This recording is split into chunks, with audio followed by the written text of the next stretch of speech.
Assalomu alaykum aziz boks muxlislari. Murodjon Ahmadaliyev Yaponiyadagi jangdan so'ng Toshkentga qaytdi va jang haqida o'z fikrlarini aytib o'tdi. Qisqacha ko'ramiz. Marhamat.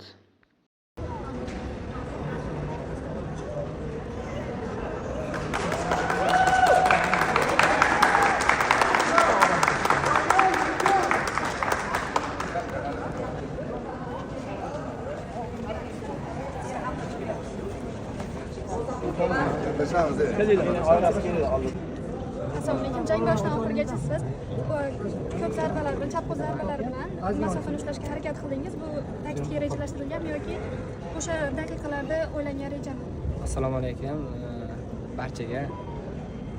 Kelganlaringiz uchun katta rahmat. Endi men to'g'risini aytsam, ko'pchiliklar ko'rdinglar bo'yni. Bilaman sizlarga yoqmadi boy, chunki o'zim xohlaganchalik men ringda o'zimning ishimni qila olmadim. Chunki agar bilsalaring, mendan oldin bitta bola urishdi. Uni biz hisobga olganda 36 minut vaqtimiz bor edi. 3-4-raundda yiqilib qoldi. Shundan keyin bizga 15-20 minut vaqt berishdi. Demak, kamroq oldi. O'sha uchun men rasmiylikka qila olmadim. Qizishim qiyin bo'ldi. Baribir nima edi, bitta pulsni ko'tarib olishim kerak edi. O'sha uchun menga ozgina vaqt yetishmadi. O'sha uchun ringda o'zim xohlaganchalik ishimni qila olmadim. Baribir endi tarozidan keyin baribir ovqatlanasiz, besingiz ko'payadi. Ana shu mas'uliyatni, ana shu og'irligini o'zimga bo'ysundira olmadim, chunki menga vaqt yetishmadi. To'g'ri, ko'pchilik xohladi, men ham xohladim mutlaq jahon chempioni bo'lishni. Ammo men qo'limdan kelgancha ringda chiqib harakat qildim. Chunki shu baribir vaqtga taqalyapti. O'sha uchun nima edi, sizlar ham men tomonlama ozgina qarab chiqinglar. Nima edi, chunki razvivalkada bo'lgan mana shu vaziyatda, mana shu vaqt yetishmagan uchun men o'zimning ishimni ringda qila olmadim. Tadbirkorlikdan boshlaysiz. Reja qanaqa edi? Yo'q, reja albatta u tez edi. Men agar o'zim xohlagan narsamni qila olmaganim uchun men hozir nima edi, baribir hamma narsa vaqtga taqalyapti-da. Agar men yaxshiroq razminka qilib, yaxshiroq qizib olganimda, u boks juda ham boshqacha bo'lardi. Chunki men bu mana shu oxirgi podgotovkam juda ham zo'r formada edim. Misol nima edi, bir ves tashlashda qiynalmadim. Misol mana tarozi payti ham ertalab zavtrga qilib taroziga bordim. Juda ham o'zimni yaxshi formada his qildim. Endi ko'pchiliklar aytishi mumkin, hayajon yoki nima edi, ko'pchilik O'zbekistondan bordi. Yo'q. Men juda ham yaxshi tayyorgarlik qildim. O'zimga ishondim. O'zim bilardim nima qilishimni ringning ichida. Prosta baribir yana shu vaqtga taqalyapti. O'sha uchun men tomonni ham hisobga olinglar. Nima edi? Endi butun O'zbekiston, o'zim ham xohladim bu nima edi, jahon chempioni bo'lish mutlaq, ammo o'xshamadi. Men qo'limdan kelgancha harakat qildim. Ringda o'zim harakat qilyapman, ammo badanim, telosложением, qo'llarim, oyoqlarim bo'ysunmayapti menga. Men harakat qilyapman, ammo undan sekinroq. Yo'q, sekinroqda. O'sha uchun men ozgina vaqt yetganda men qizib olishim kerak edi.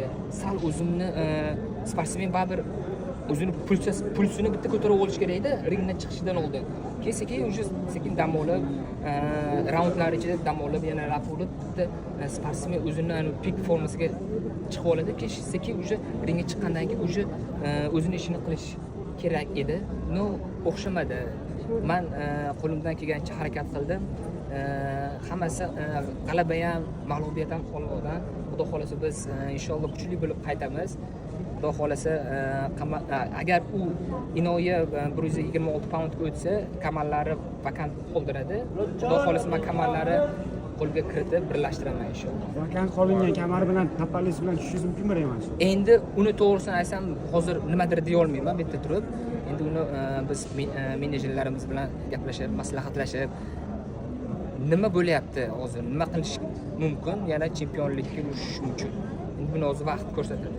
O'zi qoida bo'yicha qanaqa yana chempionlikka qaytish mumkin? Endi ikkita jang o'tkazish mumkin. bitta jangdan keyin o'sha chempionlikka chiqsa bo'ladi, xudo xolasa. Murojaatda 4-5 raundgacha bitta narsa aytib qolgandim, chap qo'lingizni ko'p siltadingiz. Bu nimadan bo'ldi o'zi? Yo'q, o'zi yelkam shu sal travma bo'ldi. Sal qotib qoladi. O'sha uchun sal deb boshlatsam, sal nima edi, yengil bo'ladi, yengilroq bo'ladi. O'sha uchun endi nima edi, ko'p sportchilarda, endi bokschilar shunaqa privichka bo'lib qolganda, o'sha uchun shunaqa tursam sal yengilroq bo'ladi. Ekran qarshisida ozgina og'riq bormi deb o'ylab qoldik. Yo'q, og'riq yo'q. Sal endi baribir travma bor, endi joy unaqa strashniy travma emas edi-da. O'sha razminkaga vaqt yetmadi o'zi. O'shanda ozgina cho'zishinglar mumkinmidi komanda bilan aytib turib ularga tashkilotchilik? Yo'q, biz ham qildik, qo'ldan kelgancha nima edi, nakavt bo'lib qoldi deb. cho'zdirdik, ammo shunda ham vaqtimiz yetmadi. Aytyapman-ku, 36 minut vaqtimiz bor edi.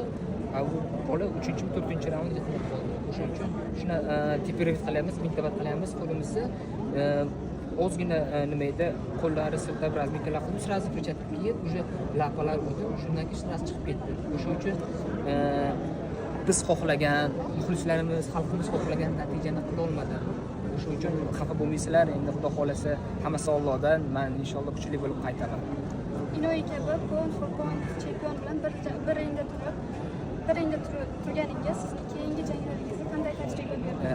Bu jang menga juda ham katta tajriba bo'ldi. To'g'risini aytsam, Inoya juda ham yaxshi bokschi, dunyoning eng zo'r bokschilaridan biri, pound for pound bo'yicha mutlaq jahon chempioni.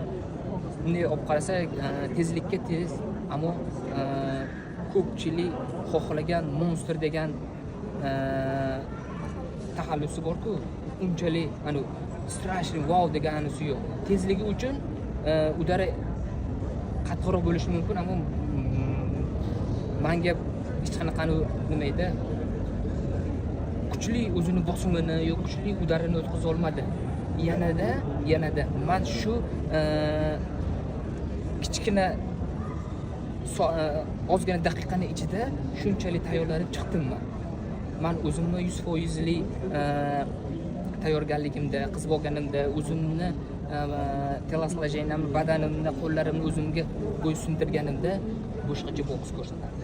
Unga bermas edim mana bunaqa nima edi, sakrab yurib, ringlarda juda ham boshqacha boks bo'ladi. Endi biz sababini qildik, hammasi Allohdan. Biz qo'ldan kelgancha maksimalni yaxshiroq boks ko'rsatishga harakat qildik. Amerikadagi murabbiylaringiz jang haqida gapirishdimi? Yo'q, endi to'g'risini aytsam, hammalarini eshitdim. Hamma nima desa taktikalarni eshitdim. Ammo qo'llarim, oyoqlarim bo'ysunmayapti menga. Xohlayapman o'zim shu kombinatsiyalarni qilishni, ammo qo'llarim chiqmayapti. Yana shu baribir hamma narsa vaqtga taqalyapti. Agar ozgina vaqtimiz bo'lganda juda ham boshqacha, juda ham zo'r bo'lardi. Yana bo'yga tayyorlanaman, hali qaytaman deyapsiz. Murabbiy tanlashda eski murabbiylar bilan qolasizmi yoki yangi murabbiy? Yo'q, endi o'zimizni eski trenerlarimiz bilan qolamiz. Albatta, chunki u murabbiylarimiz bilan biz juda ham ko'p ishlaymiz, bir-birimizni juda ham ko'p bilamiz, qaysi joyda nima qilishlarimizni bilamiz. Prosta shu endi sabab shu ozgina vaqt yetmadi, o'sha uchun biz xohlagan natijani qila olmadik. Amerikalik murabbiylardan nima oldingiz o'zingizga?